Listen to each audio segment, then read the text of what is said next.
Good evening to our audience and good morning to our distinguished speaker today. On behalf of the Asian Institute of International Financial Law, AIIFL, I'd like to extend our warmest welcome for you to join a special event co-organized by the AIIFL and the Faculty of Law of the University of Hong Kong. My name is Emily Lee. I'm the director of the AIIFL, which is a research center founded in 1999 and housed at the Faculty of Law. My co-host today is Professor Richard Cullen.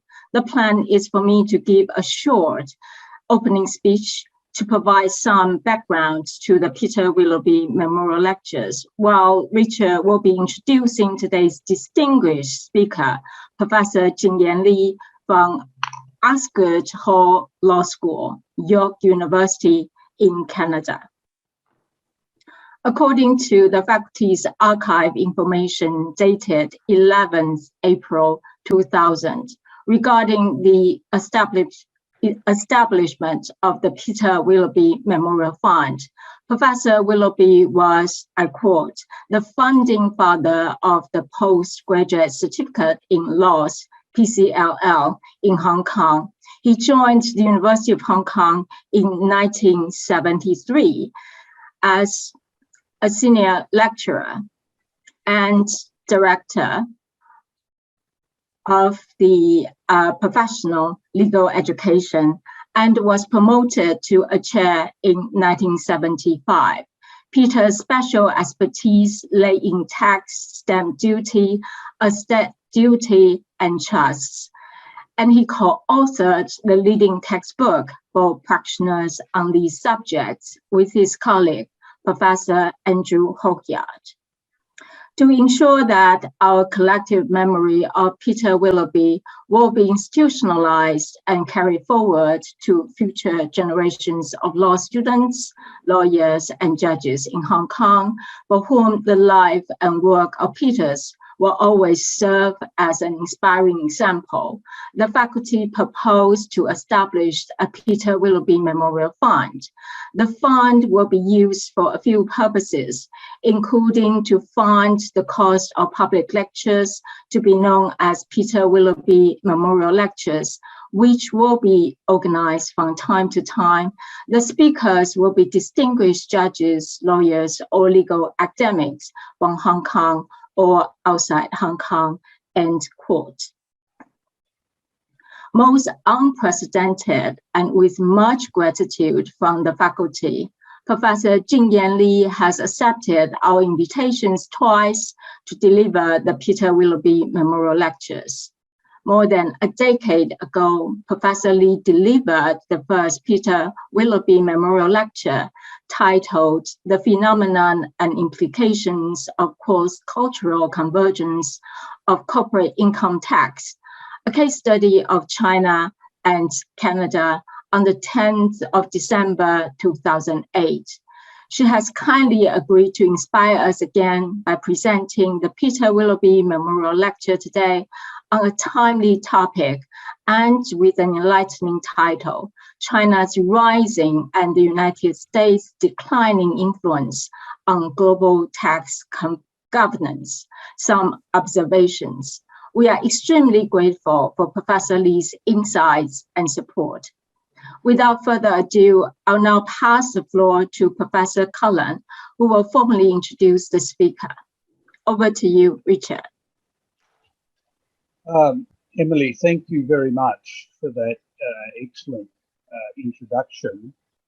And I'm about to move on to introducing the speaker, who I know quite well, going back a number of years.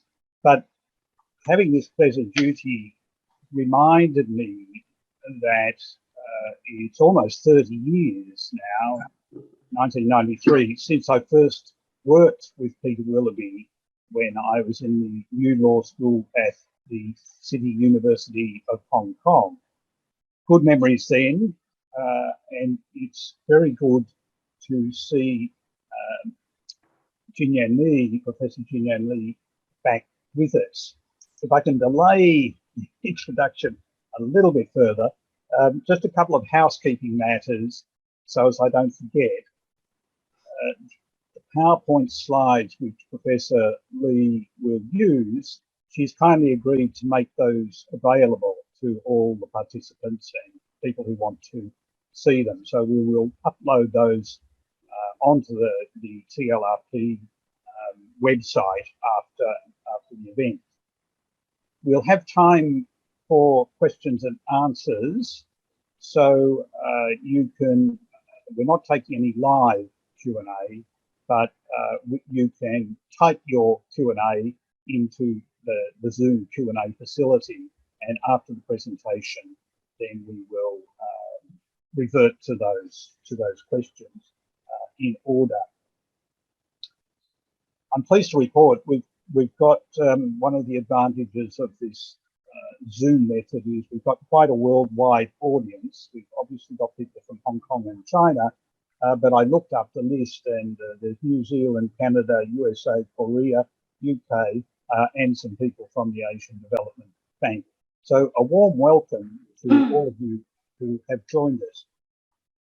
Professor Lee has mentioned the title already. No need to for me to do that again.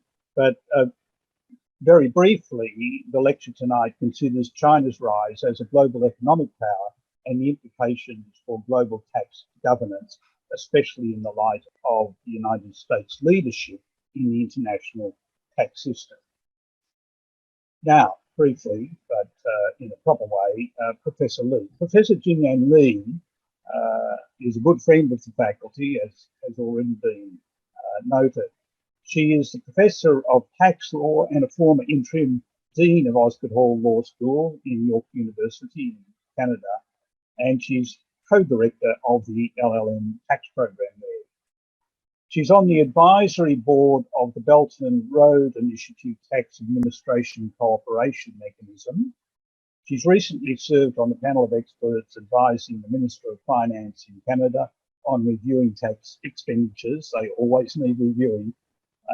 And she's been a consultant to the Asian Development Bank, the International Monetary Fund, the Organisation for Economic Cooperation and Development, the Auditor General of Canada, and the Department of Justice in Canada.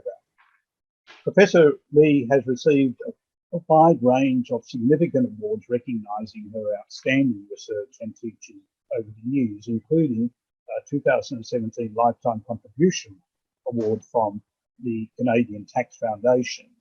She was also recognised as a 2017 Research Leader at York University and received an Academic Excellence Award from the Canadian Association of Tax Teachers.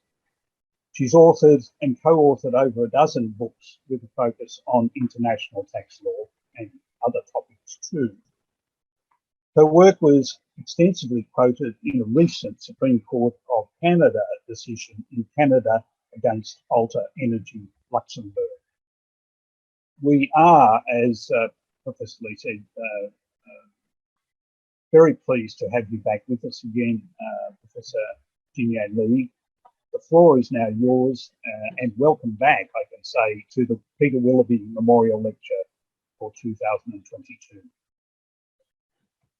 Well, good evening, good afternoon, and good morning, especially to people in my time zone. This is really early of the day. So, let me thank the AIIFL Center for the invitation to give this lecture. And thanks Emily's kind introduction and about the history of the memorial lecture. It is indeed a distinct honor for me to give the lecture twice. My research has benefited tremendously from Professor Willoughby's work, and I have also become a friend of his co-author, Professor Andrew Hawkyard. So giving this lecture is really a privilege for me. I would also like to thank my dear friend Richard for that lengthy introduction. And I have to say, Richard has been doing a wonderful job in maintaining this online lecture series and keep the tax brains working during the COVID pandemic. So hats off to you, Richard. This is what I'm planning to do. As Richard mentioned, the slides are going to be made available. The presentation is based on a paper I wrote a few months ago, and the paper is also available. So I would refer you to the paper if you want to investigate more about the technical aspects of my presentation.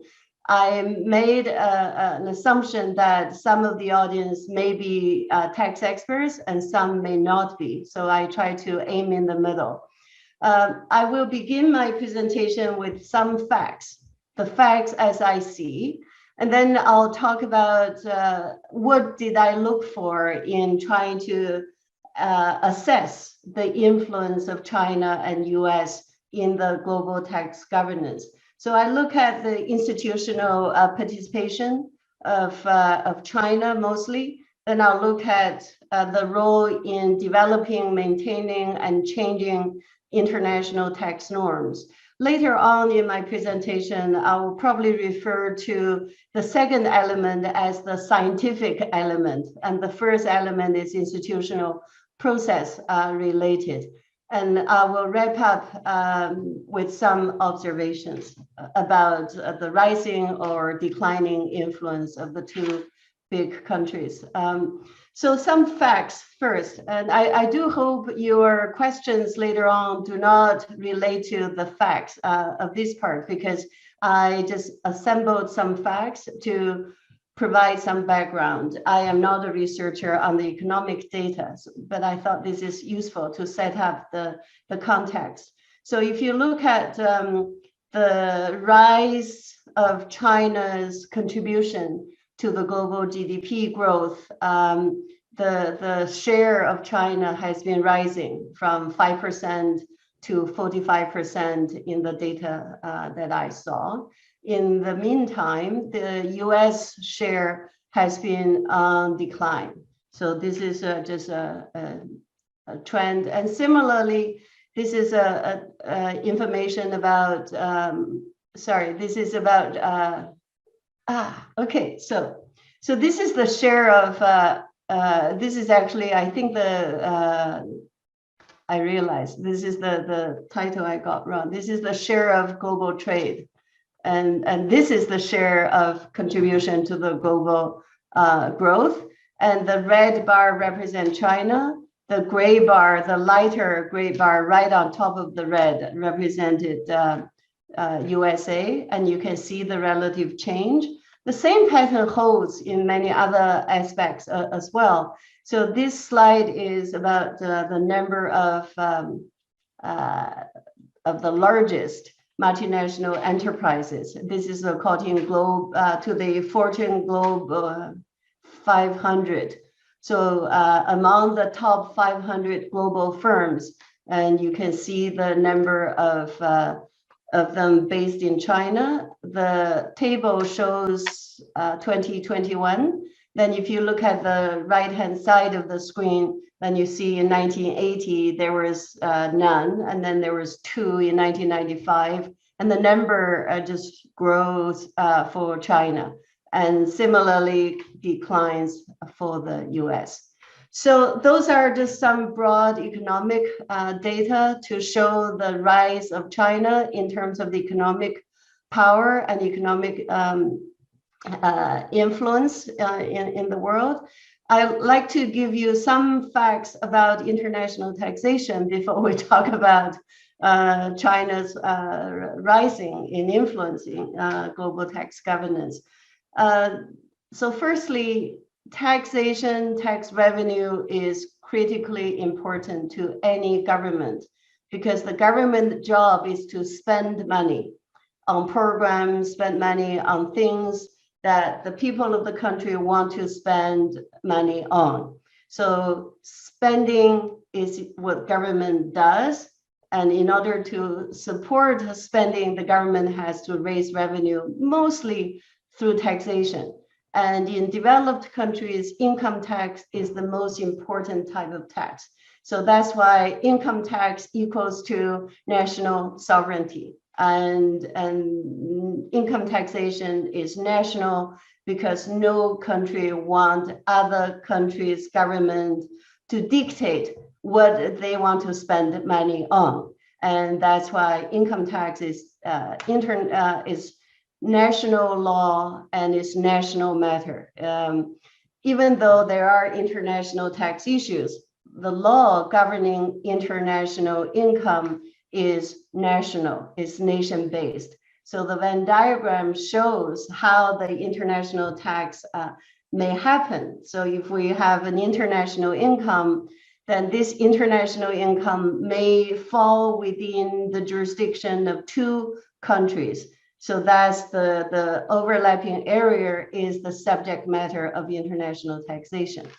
Because of globalization, the overlapping area has been growing, and this is causing more pressure on the rules that governs international tax. With respect to China, before 1980, China did not have any income taxation, the modern style of income taxation. So international tax issues did not exist in China until the first income tax law was introduced in 1980. And then soon after China introduced a modern income tax, China started negotiating treaties with other countries. So the first treaty was concluded in 1983, and that was with Japan. Soon after 1983, China entered into treaties with other developed countries, i.e. China was trying to attracting foreign investment, and the source of foreign investment tend to come from developed countries. So that's the first group of countries China negotiated treaty with. And then the Chinese law became more mature and more sophisticated. So by 2008, a new law, which is the law in effect today, was introduced. And the current Enterprise Income Tax Act is actually very similar in design, in structure, in thinking to the corporate tax system in Western countries. So this is the Chinese taxation, and because the Chinese domestic law covers international rules, so the Chinese international taxation is also found in Chinese domestic law. So now we can see that if international income falls in the jurisdiction of two or maybe even more countries, then who is going to grab the tax that is applicable to the international income? And this is and this issue is growing because of the growth of multinational enterprises. Their income can be considered to be global because they operate in multiple jurisdictions. And then the issue is conflict of laws, which country's tax law apply to empower the government of that country to collect the revenue from the global income. Now, so when there are multiple countries trying to grab the tax revenue from the income of multinational enterprises, who is to get it? Like, who is the referee? And at present, there are no referees. There is no international court, no international organization, but countries do coexist through some international consensus by following some international norms.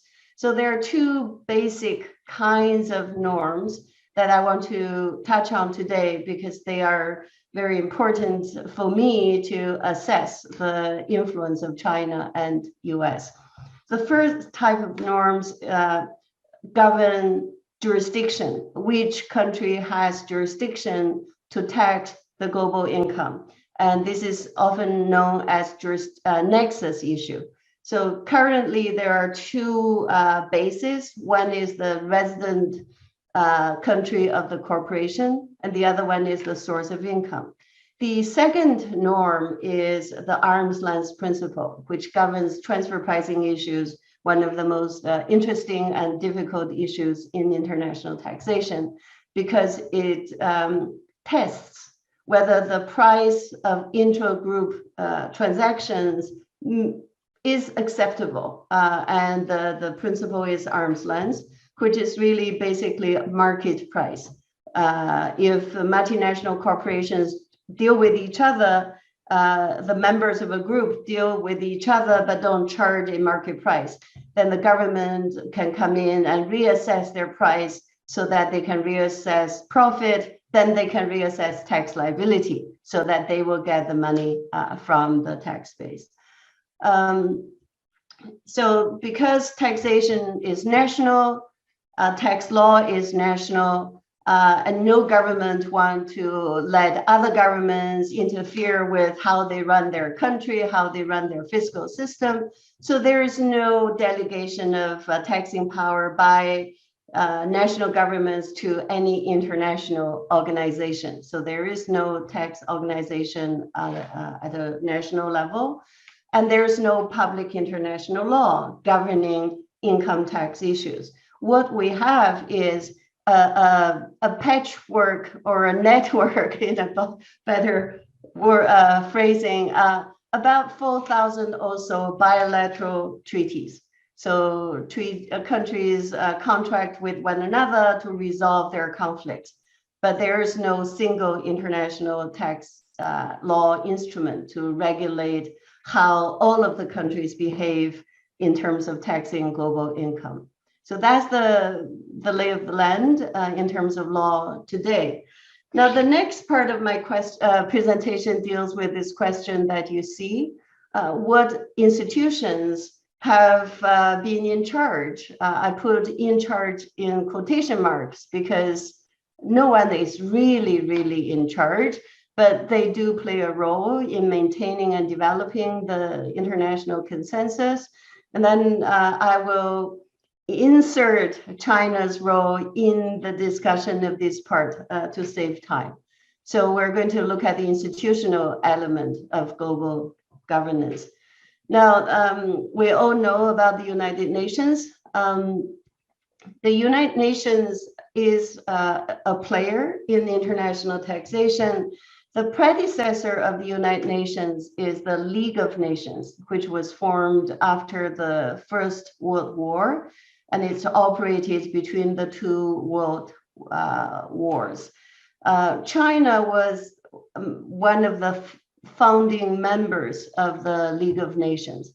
The League of Nations is probably the most important organization, even though it no longer exists today, in terms of shaping the international tax system we know today, because the League commissioned 4 leading economists at that time to write a report about solving the problem of double taxation. And the 4 economists reported that double taxation was evil, double taxation should be prevented. So they created a theoretical framework, and they also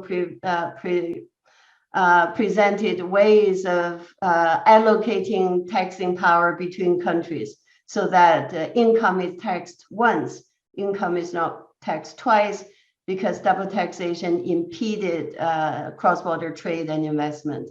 So based on the 1923 report, technical tax experts, which were mostly tax administrators, worked together to create a draft model convention for countries to use in order to prevent double taxation. China had a representative, even though China didn't have income tax at that time. So China was part of the League of Nations efforts in creating the beginning architecture of today's system.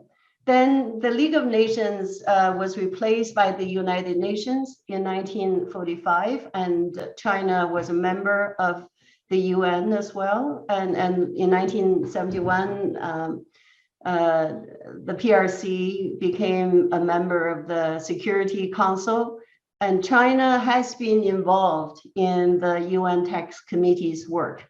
The UN Tax Committee's work is important because the UN created its own model convention to be used by developing countries. And at certain times, China's representative, the person from China, was the vice chair of this committee. members of the UN Tax Committee work in their personal capacity, even though they may be a government official. So that's why, and this committee is doing more and more work in international taxation, including work on transfer pricing, the arm's length principle. China contribute a section to this book about China's practice on transfer pricing, which has been one of the important ways for China to broadcast China's views on the arm's length principle, which is one of the two norms I mentioned earlier. Now, the other institution that plays a major role in international taxation is the OECD. China is not a member of the OECD, but China was invited to become an observer of OECD's work. So China has been participating in OECD's work in developing the model convention and other work such as transfer pricing.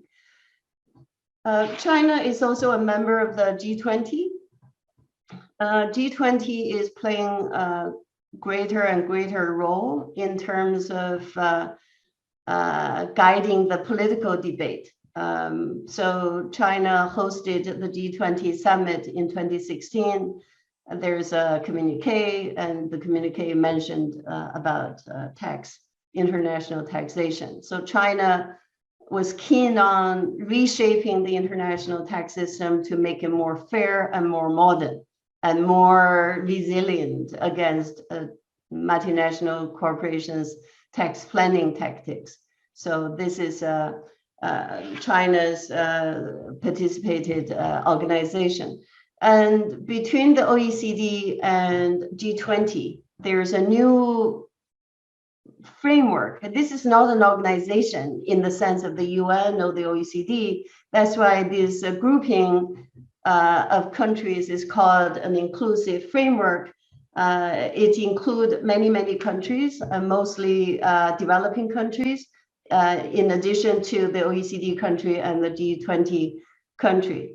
The combination of OECD and G20 is very, very powerful because the OECD has the technical expertise and the G20 has the political influence. And I gave you some data to show how powerful the combined economy of G20 countries is.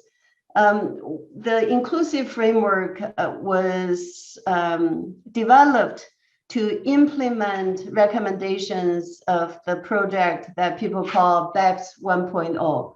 And this is mostly base erosion profit shifting project designed to prevent multinational corporations from shifting and avoiding tax base of countries.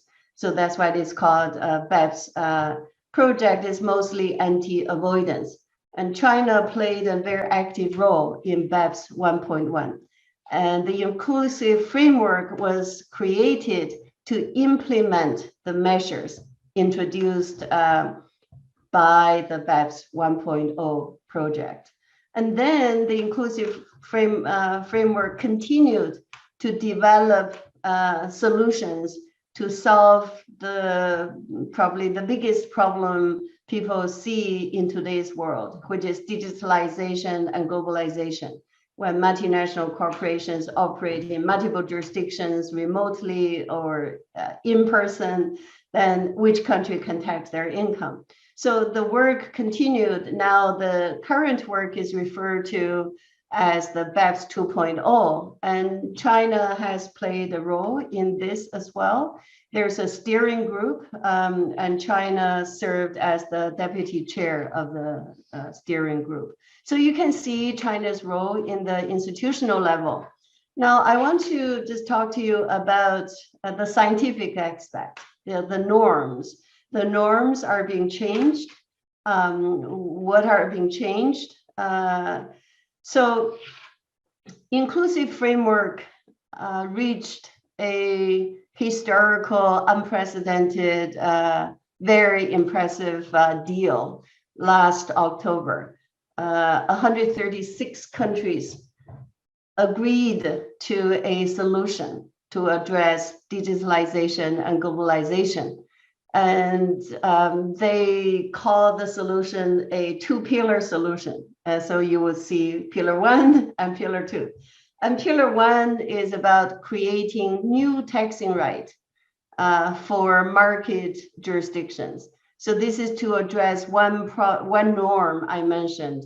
Previously, the norm is to allow a country to tax if the corporation is a resident of that country or has income sourced or earned in that country. But when you have digital companies that have remote sales, they are based in a foreign country, markets jurisdictions have no taxing right. So pillar 1 create a new taxing right for them using a nexus that is based on digital sales and based on economic data, gross sales, rather than using the traditional basis. And it also introduced a new way of dealing with the arm's length principle by introducing a formulary allocation method. So pillar 1 is quite revolutionary in terms of changing the international tax norm. And pillar 2 is different. Pillar 2 is supposed to prevent multinationals from moving their global income to low tax jurisdictions. So pillar 2 wants to create a floor for corporate income tax to be 15%. And pillar 2 is also interesting, is targeting large multinational corporations. The same is true for pillar 1. So I'll tell you more about the 2 pillars, why they are historical. It's historical in many ways. One is, this is really the first time that so many countries get together and say they agree to something, because previously each country is on its own, protecting its tax base, and they don't want other government to mess up with their revenue collection, because that connect to their spending policies. But the October agreement registered the consent of 136 countries. So that's kind of very unprecedented. And it is also historical in terms of the scientific aspect. As I mentioned, pillar 1 create a new nexus, and it's also going to require a global treaty to deal with income tax issues. And then pillar 2 and pillar 1 require countries to modify their domestic laws to adopt the universal model rules that the OECD is producing. So this is, again, very, very transformative, that legislatures of each country will have to use these standardized international rules in their domestic legislation. And the last element I want to mention is pillar 1 and pillar 2 are creating a new class of taxpayers. So these are global firms, and they operate in multiple countries. They used to be able to arbitrage their tax liability by taking advantage of the differences in national tax laws. Under pillar 1 and pillar 2, the room for arbitrage is much, much smaller, because these rules are just written for these global firms. And there are lots of reasons why now the global deal could happen. So firstly, because of multinationals could arbitrage national tax laws differences, putting income in tax havens, it erodes the capacity of national governments to spend, to fund COVID, to fund the fallout of the global financial crisis in 2008 and 9. So when government needed revenue, they look for sources, and multinational corporations became the common target for national governments to look for revenue. And also the international tax rules are outdated. They were created over 100 years ago. So there are lots of challenges in applying them to the modern business models. And there are also a lot of political pressure. Domestically, politicians were facing ordinary taxpayers and small businesses, and hearing from them complaining about why big corporations are not paying their fair share of taxes. So all of these political pressure also motivated politicians to act. And China, as I mentioned, China has been playing a role in this exercise. China was active in BEPS 1.0 version in terms of Action 1 of the work. And Action 1 was to deal with digital economy. So China contributed ideas and participated in discussions, but there was no final solution in BEPS 1.0. So the work continued into BEPS 2.0 and the two-pillar solution. I could not find much writing about the specifics contributed by China. So there are a lot of information about what the US has been doing because they are quite transparent under Trump administration, under Biden administration. I couldn't find a lot of specific detailed ideas coming from China from the official sources. So, but I understand that China contributed to both pillars and had played a role, especially serving as deputy chair of the steering group. Now, so the deals has been made. Now the next step is how to turn it into law. The global deal is a political deal. So if you look at the top of the staircase, and this is great, historical, it's top down. So we need a multilateral convention or multilateral instrument of taxation to implement the global political deal. And then domestic law has to be changed, and the domestic laws has to be administered. So far we have only the first layer of global consensus, and it will be a hard and long journey to turn the global deal into actual law. And it's too early to see where China is headed and what China's role is in terms of implementing the global deal in China or influencing other countries in doing the same. So at the end of the day, hopefully the global deal will make it more clear who will get the money from the global corporations, but there are lots of unknowns. The devil is in the detail, as people say, and there are so many devils in this global detail in Pillar 1 and Pillar 2. So I'm not going to get into it, otherwise I'll never let you go. I'll never finish the presentation. I am very much involved in commenting and debating and about the Pillar 1 and Pillar 2. So what I'm going to say here is there are many details, and this is where China and US can play a critical role. So even though we have a deal on paper, whether the deal will become law, that's a big gap, a big question. So let me wrap up, basically just saying that China's role in terms of international tax norms has been changing very kind of impressively. At the very beginning in the 1980s and 90s, China, I call it a norm taker. China was learning how to manage a market economy, how to deal with private operators like multinational corporations in China, how to tax their income. So China learned from foreign countries and absorbed international norms. And then later on in the 1990s, especially after China joined the WTO and they're more opening up, more integration with the West, the global economy, China started to realize the international norms did not work very well for China.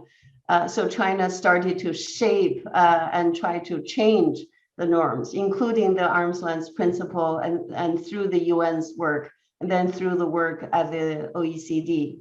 More recently, through the BEPS project, China started to become part of the norm maker, try to reset the international norms to make the century-old rules work in the modern economy.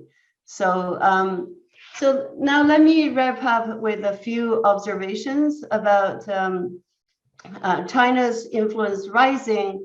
Does it mean the US influence is declining? So if you pay attention to the title of my presentation, there's a question mark because I don't know exactly the degree of influence. China's influence rising for sure, but does that mean the US influence is declining? So let me just talk to you about the US influence in a few areas. One is in terms of ideas and principles.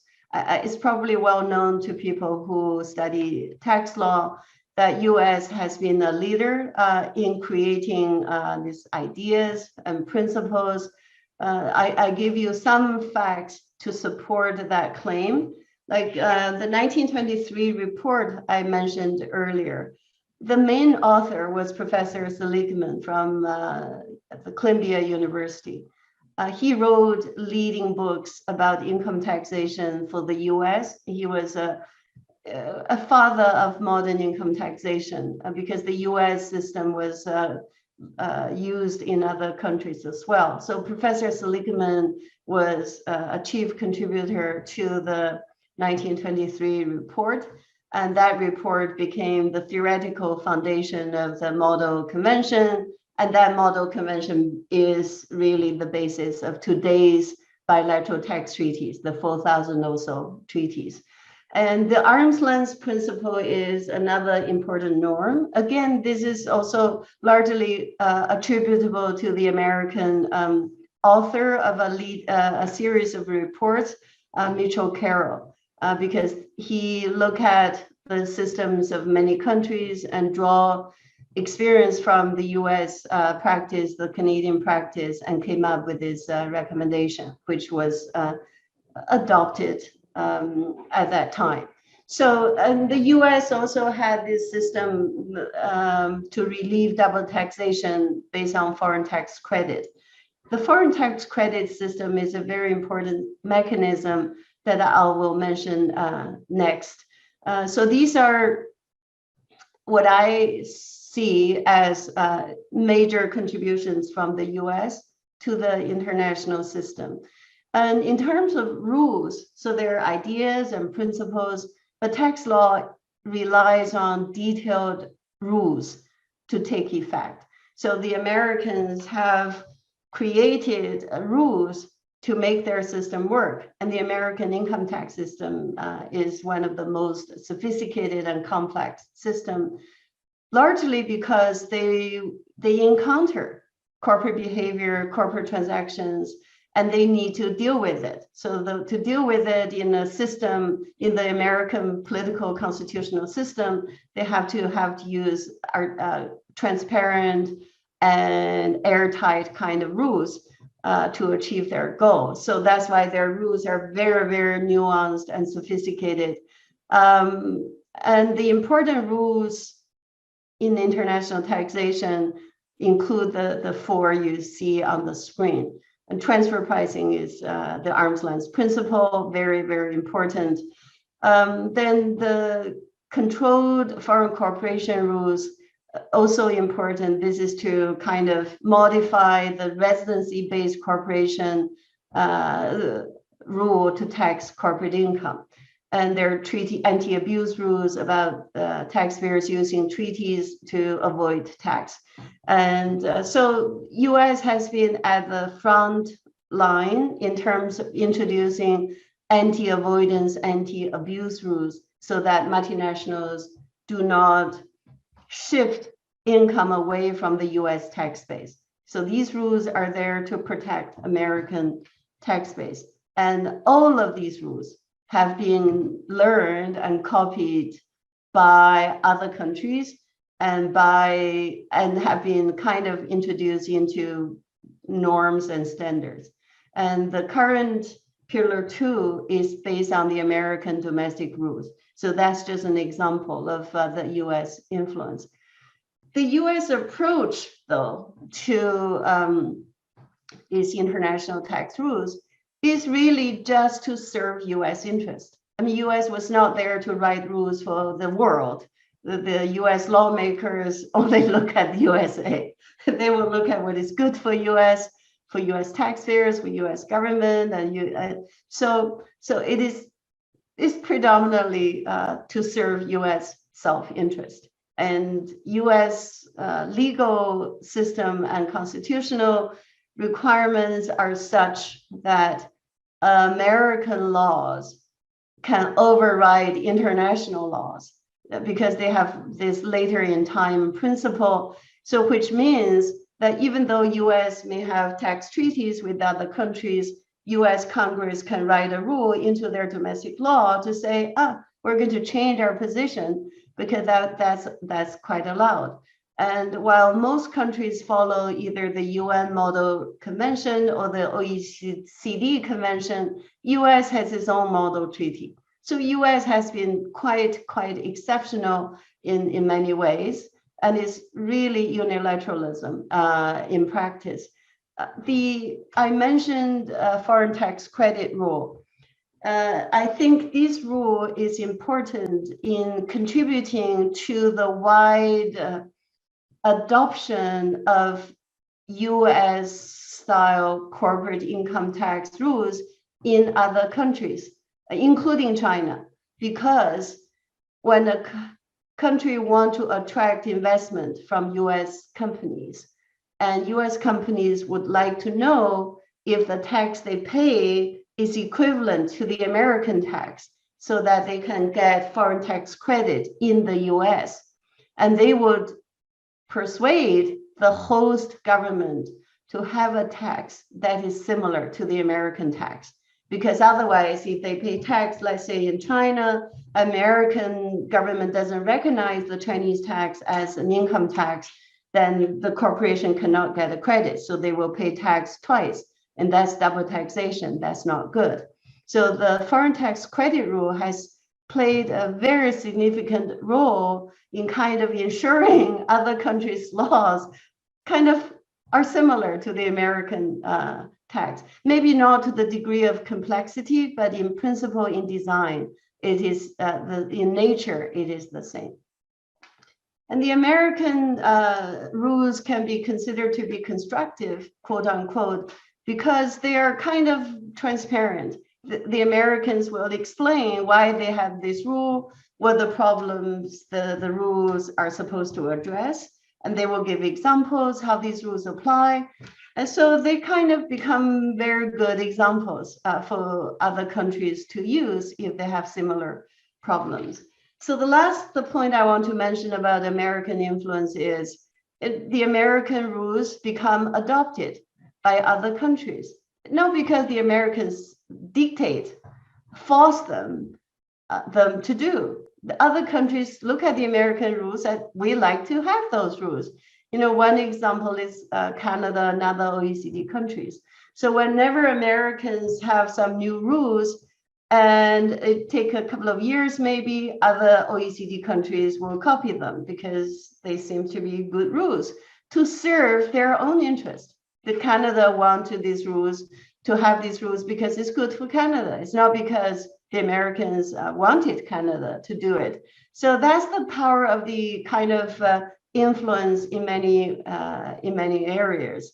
And then for countries that want to have some kind of economic relationship with the US or want to attract American investment, it will be in their interest to actually have rules that the Americans recognize. So this is how American rules become norms and become standard.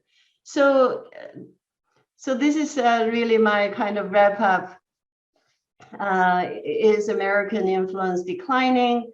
The answer, I think, based on my research, is yes. If you look at institutionally, the American influence in the institutions I mentioned is on decline.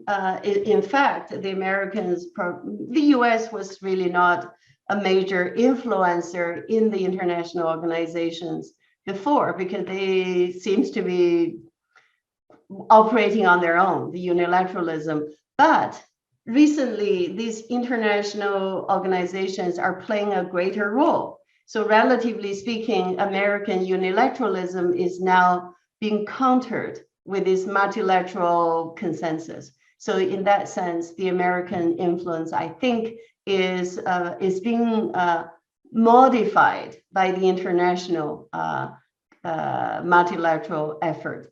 Scientifically speaking, though, about the norms, I don't really know the extent of decline of the American influence, because the Pillar 1 and Pillar 2 we have now are largely American creation. Whether they will become law will largely depend on whether US Congress adopt this. So realistically, the US influence is still there. If you talk to international tax experts, they will say, I'm not spending time studying Pillar 2 or Pillar 1 until the Americans adopt it.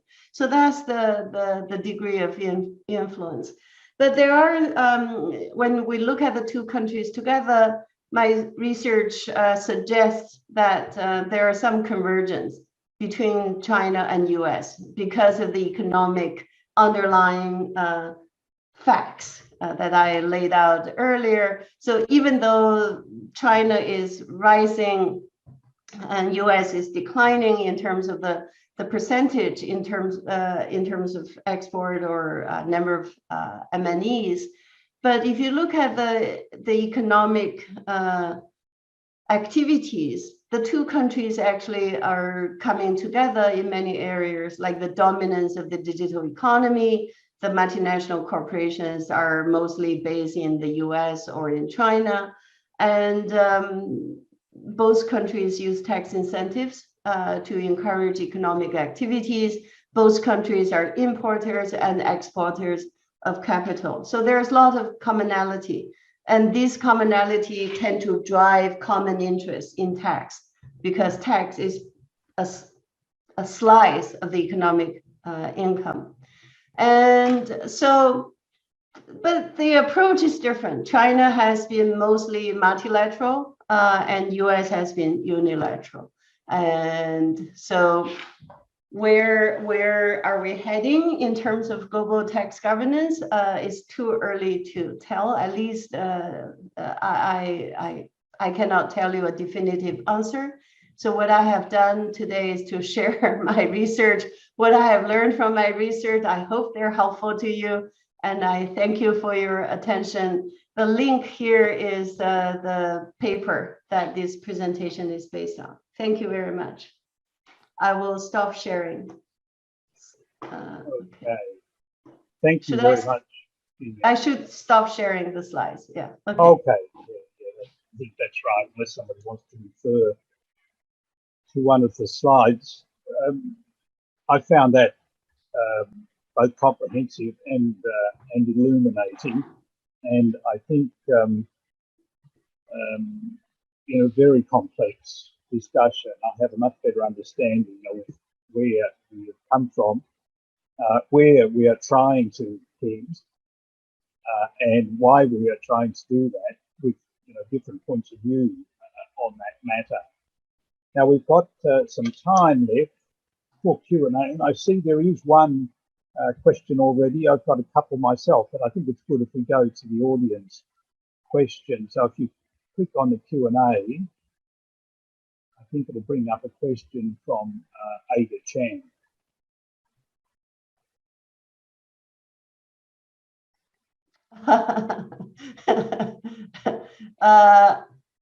Ada, I think that's a great question. Just for everybody's benefit, I think maybe I should read out the question, and then, if you don't mind, I'm not sure everyone can see it. The question is, while US and in alliance with other Western countries are imposing lots of trade restrictions, e.g. restriction of export of technology, increased customs duty, valuation of RMB currency, etc. to China, do you think China can still continue to grow and possibly beat the US? How could China respond in the long term, other than in the ways we are currently seeing? Yeah, I think it's an excellent question. I have no answer. This is not my area of research, so I don't want to offer any answers that will be misleading or incorrect. In terms of US using tax law to engage in trade issues, that you may draw some inference from that, whether that would affect the long-term growth of China. In terms of remote sales, digital goods and services, for instance, US has used has combined trade issues with tax issues, because many countries, including India, wanted to levy a new tax called digital services tax to tax Google, Airbnb, Uber, and all of these big American companies that sell stuff to Indian consumers without paying local sales tax or income tax. So there's digital service tax.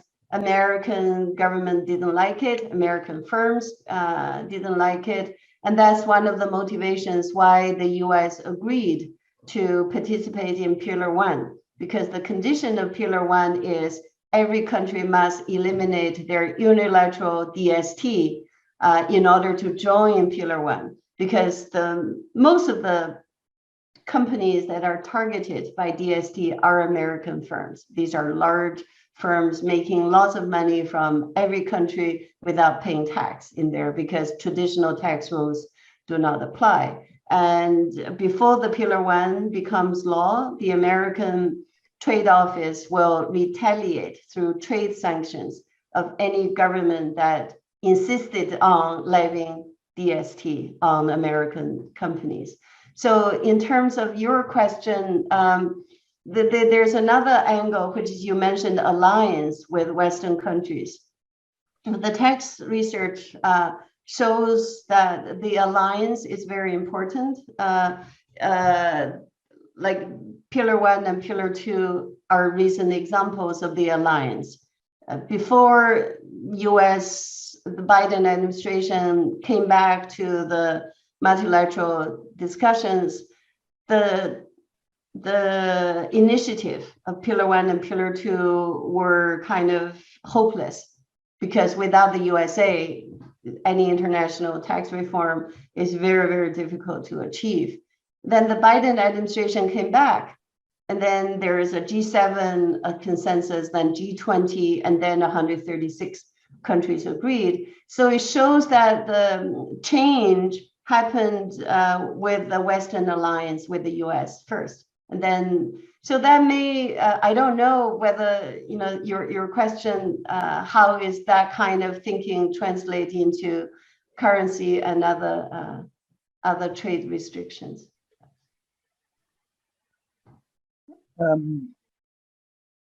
Okay, I just wanted to actually read out another comment. This is a comment rather than a question. An anonymous attendee. You're welcome to attend anonymously if you wish. It says, I am reading a book named Principles for Dealing with the Changing World Order by Ray Dalio. It is very interesting and by and large related to the topic you shared with us today. Thanks for your great sharing today, and it is very insightful. While we're waiting for some more questions, that gives me a chance to ask one or two of my own. Perhaps, look, this is not directly related, but when you were talking about, dealing with, what can I say, US tax authorities and US unilateralism, my experience is very limited, but I did have some, and I thought it's worth sharing, really. It's an insight on that foreign tax credit rule which you mentioned, in one of your slides, which is, as you said, it's very important for US multinationals. And I can mention a place, but names and dates will remain anonymous, like our commentator a moment ago. But I was involved in providing some advice, and it did, raise my eyebrows at the time. But then I realised, well, this is the way these things work. A large multinational had to pay an unusual tax in Australia, and it was a big tax. It turned out it was an excise tax. And so they were looking, after they paid the tax, and frankly, the tax was unavoidable. It's just very difficult to avoid this particular tax. But when they got back to the US, they said to the Internal Revenue, look, we paid this huge tax in Australia. This qualifies under the foreign tax credit. And the tax authorities in Washington said, this looks nothing like a US tax. And they said, but this is terrible. We paid this tax in good faith, and we're a tax-paying entity in the US. How come you're doing this to it? And the response, of course, this was all hearsay. I got this from the lawyers in Australia. But the response from the tax service in the US was, well, you should never have paid this silly tax. You should have found some way to avoid it. Don't come back to us with your bad tax planning. And I have no reason to disbelieve that, in fact, this was, the response. And in a way, it was quite, it's logical, because the revenue service in the US wanted to protect the revenue. And this was a very big amount of money that had been paid. And by telling them to go and jump in the lake, more money would come. Ultimately, I think it was resolved by negotiation. They had to forego some of the deduction. Anyhow, enough of my war stories. But I did have as I say, 2 or 3 questions. But one I thought you might be able to discuss from experience, and especially looking forward. And I noted your involvement in the Beltane Road Tax Advisory Committee. I'm just wondering, do you think, as the Beltane Road project and the activity, and therefore the income generation and so on, gathers more and more momentum, that this is going to have some effect on shaping China's attitude to the international tax system? I mean, China does, or at least Chinese corporations now seem to be involved in a way offshore that was unthinkable even perhaps 10 years ago, certainly 20 years ago. So I wonder if you have any comments on that, where we might be heading. Yeah, thank you, Richard. Well, firstly, just a follow up on your foreign tax credit war story. There is a requirement, I understand, in the US that for a tax to be creditable in the US, it has to be final. So the taxpayer must exhaust every possible venue before they pay the tax. And so if they're willing to pay tax to a foreign government, then want to get it back from the IRS says, oh, no. So that also explained why the first tax case in China, international tax case, Pan Am site, was an American company, because if they paid tax in China without going through the litigation process, exhausting the process, without fighting it, they wouldn't get the credit back. So that's just the American system. So American companies will be litigating assessment in other countries as well in order to prove that the tax is final, that is legally mandatory, they have to pay. Anyway, about the Beltane Road initiative, and I think the audience is probably quite familiar with the general Beltane Road project. The BRITACOM, this is the tax administration's cooperation mechanism, is doing quite impressive work in the sense that it got member tax administrations together and try to resolve tax disputes, try to improve competencies of tax officials and bring taxpayers and tax administrations together. And also trying to bring current policy and thinking and share it with member countries. So to that extent, it has done very important work. But with respect to the international tax norm side of things, like changing it, that's not the mandate of BRITACON. BRITACON's mandate is to improve tax administration mostly because the members are tax administrations, and they have provided training, information sessions, like during COVID. It was really impressive that COVID-related policies were shared, seminars were organized so people could attend, just learn how other people are struggling, dealing with tax collection while everybody was social distancing, and how to provide incentives when businesses need some rescue. So BRITACON has played a very important role in that sense, and is also trying to increase the notion of rule of law, how to empower taxpayers and tax administrations to actually follow the rules in collecting taxes. So in that sense, it's I think it's mostly informational capacity building rather than law or rule changing. That I am not sure, actually changing, being part of the global governance dialogue is part of the mandate of BRITACON. So the advisory committee has been involved mostly about this capacity building aspect of the work. And I've been doing lectures, giving talks and things like that.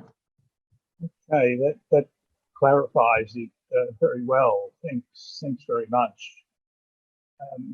I see we've got a couple of other comments or questions, which you can see. Again, perhaps I'll just read these out so that in case not everyone can see them. One of them is from Andy Helpgard, who you mentioned, wonderful colleague, former colleague here at Hong Kong U and leading tax scholar based in Hong Kong for many years. He says, "Hi Jinyan, it's great to see you." And he speaks for me here too. "Peter Willoughby would be very happy with your talk." And Peter and Andy were very close. Next one is a question from another regular visitor to us at Hong Kong U in the Tax Law Research Program, Adrian Sawyer from New Zealand. Adrian says, "Do you think that BEPS 2.0 will be given worldwide effect and implementation in the 136 jurisdictions domestic law essentially the same as the principles set out in the October 2021 announcement? Or will there be significant differences, new challenges? If you think it may be the latter, to what extent do you think these differences and challenges will originate from China or from the US?" So Adrian, the fact that you gave me these questions probably suggests to me that you have doubts. Okay, the first one, do I think the pillars would be given worldwide effect, implementation in 136 jurisdictions, domestic law will be essentially the same? Well, I guess the two sides are the same. If a domestic law does not translate the model rules designed by the OECD, then it may now be considered to be implementing the pillars. So I guess by definition, the domestic rules will need to be essentially the same. Otherwise, it may not be acceptable.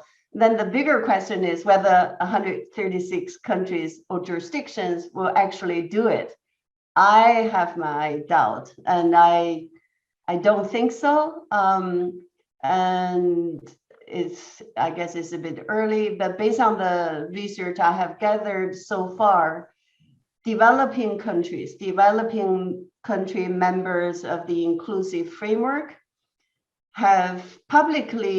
some have publicly said, like they were arm twisted to some extent to sign the agreement, and the agreement, the details stated in the blueprint provided by the OECD on Pillar 1 and Pillar 2 are just very, very technically difficult and complex for them to fully comprehend.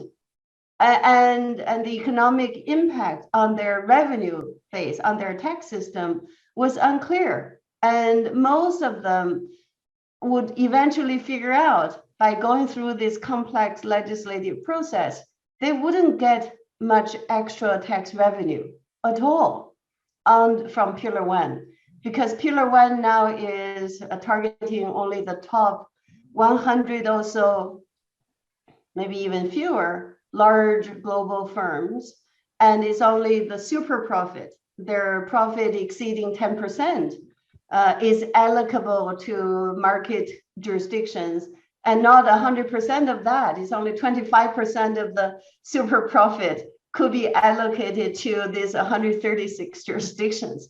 And then when you do the math, they wouldn't get much revenue. So Nigeria has already said, they're not going to join. They didn't join the October agreement. They're not doing it. Other countries are thinking similar to Nigeria and said, these rules are so complicated. We don't understand. We don't understand them now because they're so uncertain, unclear. We don't know how to translate them into practice. And our administrators, our tax officials are not that well versed in this sort of things. So they worry whether they can implement it. So Pillar 1 is very much in doubt, in my mind, whether many developing countries whose average consumption power is very low and they wouldn't get much from Pillar 1, they would embrace Pillar 1 and copying this model rules into their law. Pillar 2 is a different story. So your question is whether it's going to be given worldwide effect. I would say not worldwide, but regional, possible for Pillar 2, because EU is very excited about it. As you know, they have the draft directive. UK has published this consultation paper, seems to be on board with Pillar 2, and UK was the chair of G7 in 2021. It was the G7 that triggered the process of reaching the global agreement. So UK took pride in seeing through. So UK was the first country to jump on this and release the consultation paper and saying, we're not asking you to give us feedback about whether we should do it. We are asking your comments on how to do it. So the policy question is not on the table. So UK government seems to be very keen, and EU is, but I haven't, and Canada is talking about it and seems to be headed in the same direction, but lots of details are uncertain. And so it is really, really hard to know how many countries outside the OECD will actually adopt Pillar 2, because Pillar 2 is really protecting high income and capital exporting countries. So I don't see why many developing countries would want to embrace it.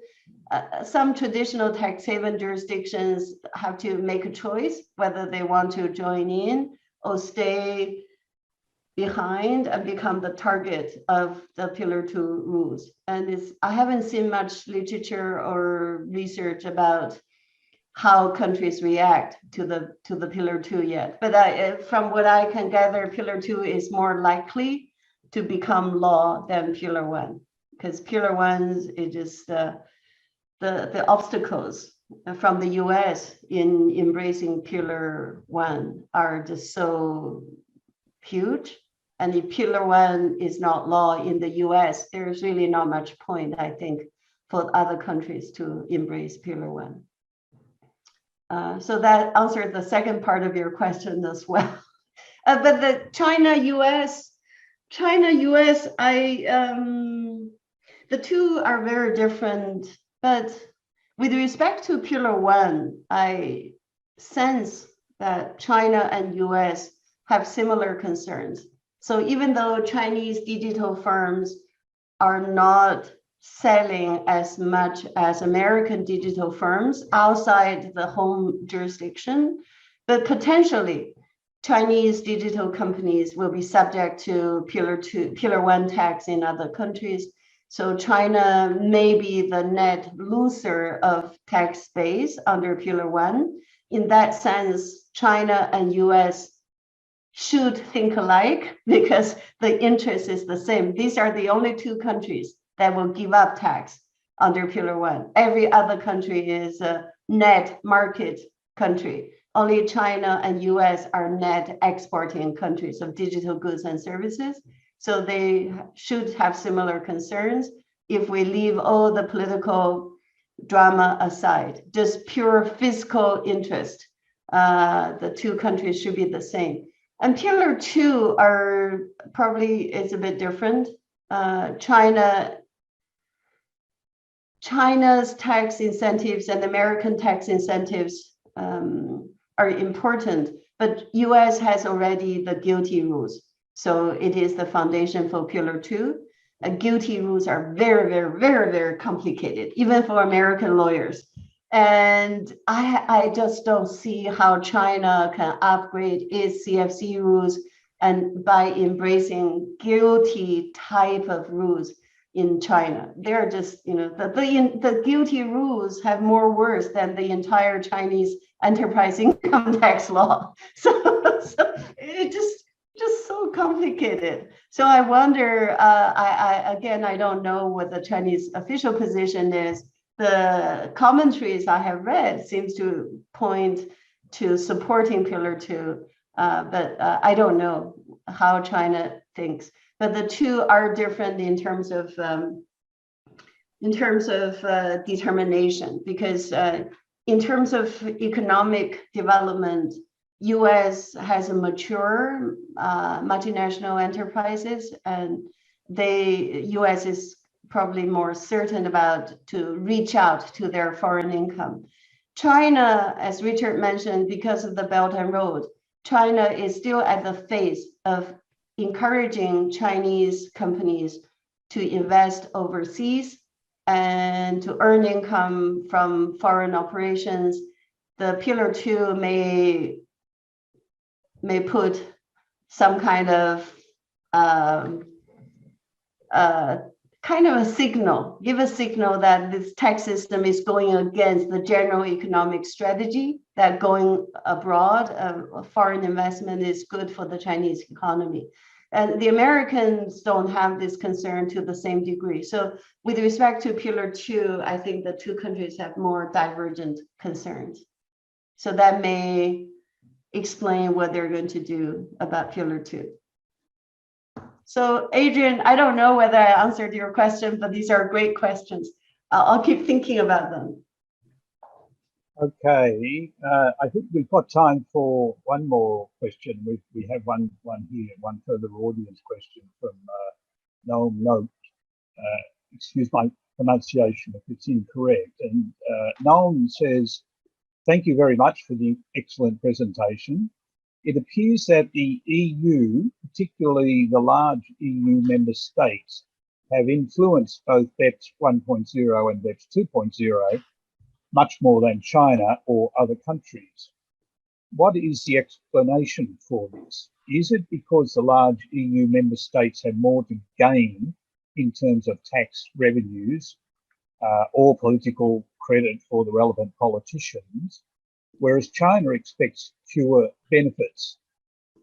Is it because the EU is more coordinated internally and can exert more influence as a bloc? Yeah, Noam, thank you for the question. I have to say I've been reading your papers on the Pillar 2, especially the QDMTT and other stuff, very thoughtful writing and research. So I'm glad to get to know you in this way. Hopefully in the future we'll see each other in person. Yeah, this is your questions are great questions. The explanations, it's hard to know because I was not personally involved in this. So what I could gather was from reading, media commentaries, and I talked to some people who have some direct involvement. The international tax system has been shaped by Europeans and Americans in general in the past. So I think the Pillar 1 and Pillar 2, the BEPS 1.0 and 2.0 projects are no different in that sense. China and G20 countries are participating, so it appears to be inclusive, but there's a lot of technical issues, there's a lot of political, economic considerations, and I think the Chinese considerations are quite different from the mature capital economies. But when it comes to Pillar 1, EU, because EU is market jurisdiction as a bloc, they are a huge consumer American digital goods and services. So they're very keen on DST, but they don't want to have a trade war with the US because US has been threatening sanctions, and President Trump threatened to levy tariffs on French wine, French handbags, everything. So the EU didn't want to have a trade war continuously with the US. This is not good for either side. And so the US had an interest in negotiating with the EU and reaching some kind of consensus to avoid the trade war. And EU also is keen on preventing race to the bottom, corporate tax competition within EU members. But EU has failed in reaching the goal of preventing harmful tax competition on its own.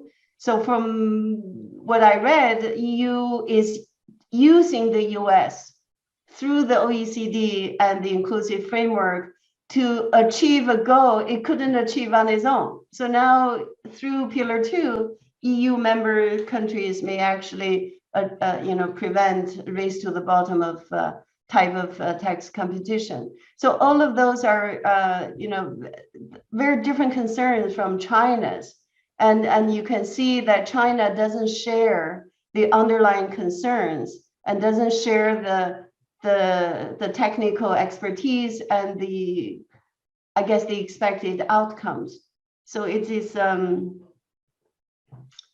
of course, China doesn't benefit. If you don't fight for what you want, it's really difficult to benefit from it.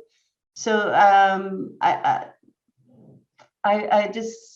find that this is a very different mindset from the conferences I attended.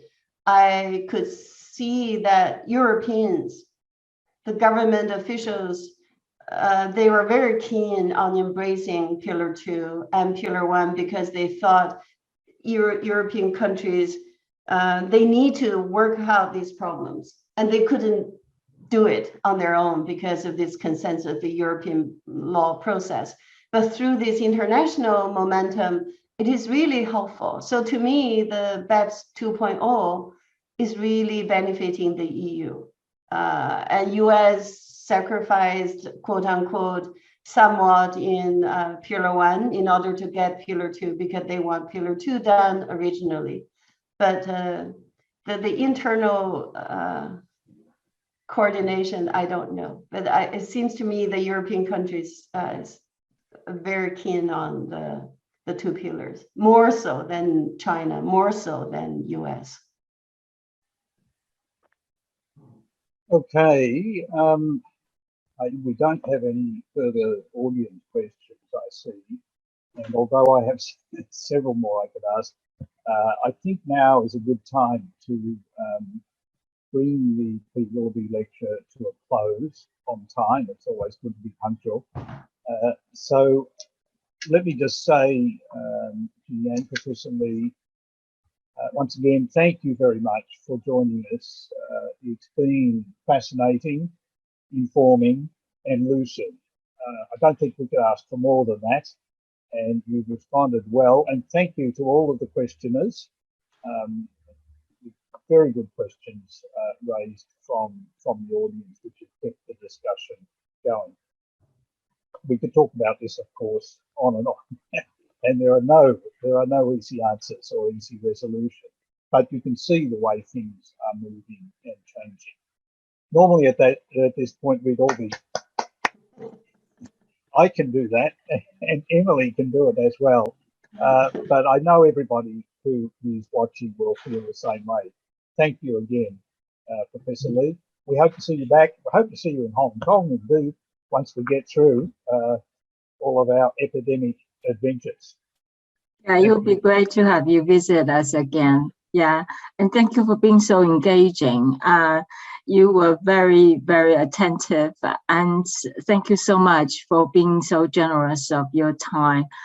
This was probably the longest Q&A that I have observed, and it's really a true reflection of the depth of your knowledge, and you have inspired me with your way of engaging the audience and answering questions with such depth, and it really was very illuminating and very comprehensive, and really has aroused interest from the audience who are very knowledgeable in your area as well. And so really, I want to thank you on behalf of AIIFL and the faculty, to Professor Lee, and also to our organizer, Professor Cullen. Thank you. Thank you so much to you both. Yeah, thank you both. Yeah, be well. Yeah, Take be care. well, and same to everybody. Yes. Keep well, and we'll see you at the next. We've got another presentation coming in April, so Yeah. we look forward to joining many of you again then. And thank you for now. I'm going to press the leave button, and I think that will bring it all to an end, according to my knowledge of Zoom. Bye-bye. Bye. Thank you. Thanks again. Many thanks. Bye. Bye.